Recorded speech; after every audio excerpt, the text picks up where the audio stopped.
barsaab ku-xigeenka gobolka Sogdheer ahna kusimaha gudoomiyaha gobolka ay weheliyaan taliye ku-xigeenka ciidanka booliska Soomaaliland iyo sidoo kale hogaanka ciidanka ayaa si wada jir uga hadlay xaaladda nabadgelyo ee gobolka iyo sidoo kale shaqo sababtay dhimasho hal qof oo ka dhacday deegaanka Balcawl waxaana ay u mahad celiyeen cid kasta oo ka shaqeysay arintan. waxaan leeyahay ilaahay samiriye imaan ka siiyo dhammaan eheliyadii iyo akhyaartii iyo guud ahaanba qaranka jamhuuriyadda Soomaaliland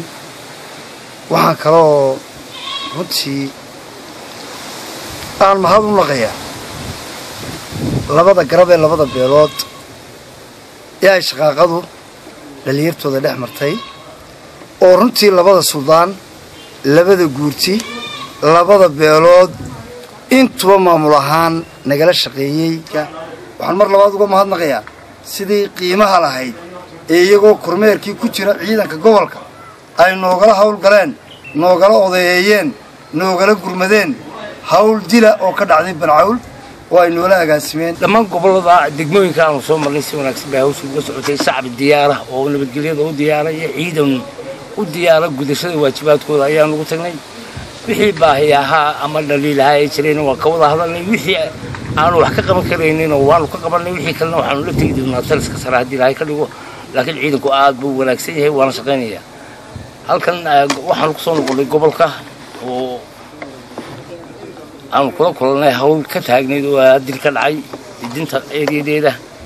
runtii oo ay gobolkuna ku xigeenka gobolka iyo aad uga hawl galeen iyadoo meel wanaagsan maraysa baan u nimi anuguna waa laamba qaadnay taasoo muddooyin fara badan horena kormeer ku nimid aanan arag nabadgelyada gobolka oo sidan u saxan waxa ilaahay waxaan ka rabaa maanta gobolka Region Sogdheer waxa weeyaan meelaha ugu nabadgelyo wanaagsan baan soo sameeyay gobolka baarnafun waxa dadaalkana kulay sida ka muuqata ee waxa mahadda iskale mas'uuliyadda gobolka qaybta booliska iyo dadweynaha iyo kusimaha barsaabka gobolka Sogdheer Maxamed Maxamuud Yuusuf Baxal ayaa geesta kala tilmaamay sida ay shacabka reer Soomaaliland uga go'an tahay adkeynta nabadgelyada iyo difaacidda qaranka waafaqdeen difaaca jamhuuriyadda qarannimada jamhuuriyadda Soomaaliland qiimo kasta ay ku kacayso waxaan leeyahay mudane madaxweyne waxaad ahayd maalintii xiniye joogtay ragii duurka u galay ee qoriga u qaatay maantana warwar kama qabno adigoo hoggaankeediiya iyadoo dawladda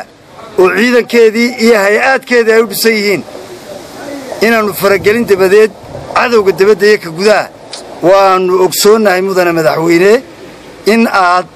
nagu hoggaaminayso difaaca qaranka diyaarna waannu nahay Cabsaaq Faarax Abdullaahi TV-ga qaranka Soomaaliland Burco.